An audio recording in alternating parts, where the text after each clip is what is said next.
शिवरायांनी लाच देऊन आग्र्यातून स्वतःची सुटका करून घेतली। त्यावेळेस काही पेटारे बिटारे नव्हते, हिरकणी नावाचा बुरुजच अस्तित्वात नाही। अशी अकलेचे तारे तोडण्याची हिंमत सोलापूरकर नावाच्या एका विकृताची झाली कशी, की या नराधमावर देशद्रोहासारखा गुन्हा दाखल होण्याकरता आपण निर्देश द्यावेत। छत्रपती शिवाजी महाराजांच्या इतिहासाशी जर अशी प्रतारणा वारंवार होत असेल, म्हणजे आपटे गेला का सोलापूरकर उठतो आणि परत एखादी विकृती जन्माला येते। या विकृतीला वेळीच आळा घालावा। महाराष्ट्र सरकारने अशा नराधमांना पाठीशी घालू नये। जर याला हिरकणीचा बुरुज माहीत नसेल तर याला टकमकीचं टोक दाखवावं का?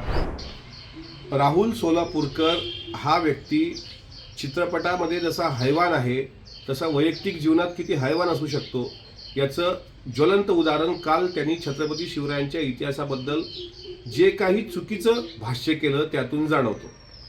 अगदी रियाज सत्कार सरदेसाईंपासून ग.ह. खरेंपासून जयसिंगराव पवार साहेबांपर्यंत अनेक इतिहास संशोधकांनी छत्रपती शिवाजी महाराजांच्या आग्र्याच्या इतिहासावर भाष्य केलेलं आहे, संशोधन केलेलं आहे।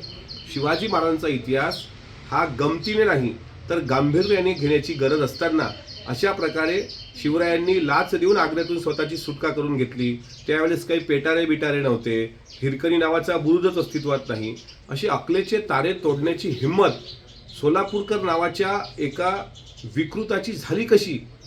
महाराष्ट्र सरकारला, विशेषतः महाराष्ट्राचे मुख्यमंत्री देवेंद्र फडणवीसजी, महाराष्ट्राचे दोन्ही उपमुख्यमंत्री आदरणीय एकनाथराव शिंदे साहेब, आदरणीय अजितदादा, त्याचप्रमाणे महाराष्ट्राचे सांस्कृतिक मंत्री आशिष शेलारजी, आपल्याला विनंती आहे की या नराधमावर देशद्रोहासारखा गुन्हा दाखल होण्याकरता आपण निर्देश द्यावेत। छत्रपती शिवाजी महाराजांच्या इतिहासाशी जर अशी प्रतारणा वारंवार होत असेल, म्हणजे आपटे गेला का सोलापूरकर उठतो आणि परत एखादी विकृती जन्माला येते। ह्या विकृतीला वेळीच आळा घालावा। महाराष्ट्र सरकारने अशा नराधमांना पाठीशी घालू नये। जर याला हिरकणीचा बुरुज माहीत नसेल तर याला टकमकीचं टोक दाखवावं का, असा संताप शिवप्रेमी व्यक्त करत आहेत।